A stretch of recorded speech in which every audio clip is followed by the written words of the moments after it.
Dans son bureau, le vice-gouverneur de la province du Haut-Uele, Christophe Daramatata, a eu l'honneur de recevoir une délégation venue de Kinshasa. Cette mission dirigée par le chef de division des ressources humaines se concentre sur la validation des données liées aux campagnes de sensibilisation effectuées lors de la première et deuxième vague de contrôles biométriques au sein de la province. Cette étape cruciale, tant attendu par les fonctionnaires de l'État, approche de sa conclusion.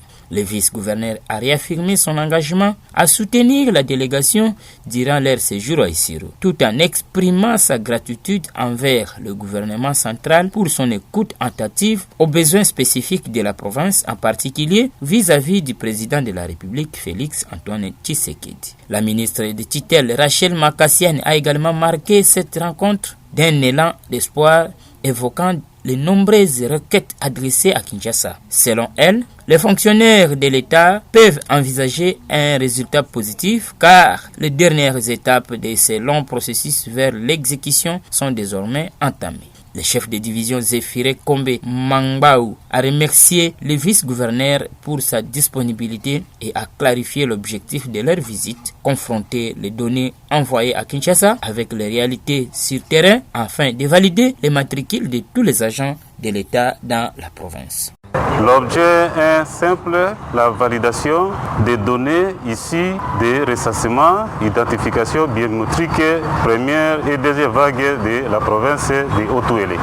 Notre présence ici, c'est pour une semaine, durant laquelle nous allons travailler de concert avec les chefs de division de tous les services déconcentrés. C'est avec eux qu'on va certifier les résultats pour les valider ensemble. Il y a des données qui ont été déjà recueillies à l'avance et nous sommes là seulement pour les confronter avec nos CD des provinces pour voir qui sont par exemple omis sur la première liste ou bien la première étape, qui sont décédés. Tous ces cas-là seront pris en compte pour parvenir à une bonne validation pouvant conduire à son excellence, M. le VPM, de publier les résultats dans l'annuaire de la fonction publique. Le VPM a toujours prôné l'intérêt général. Et si nous sommes là, c'est pour travailler pour l'intérêt général de tous les agents de carrière des services publics de l'État. Nous sommes d'abord honorés de la disponibilité de son excellence.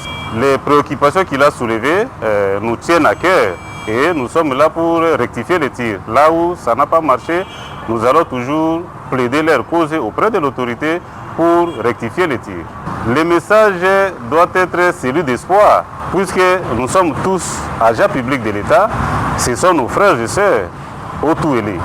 Nous allons travailler pour leur donner satisfaction, pour leur donner aussi de l'assurance par rapport à la carrière d'un agent public de l'État, une carrière qui doit être sécurisée jusqu'à la fin, c'est-à-dire à la sortie de ce service. Des propos recueillis par la cellule de communication du gouvernorat. Abonnez-vous massivement et partagez. À la prochaine.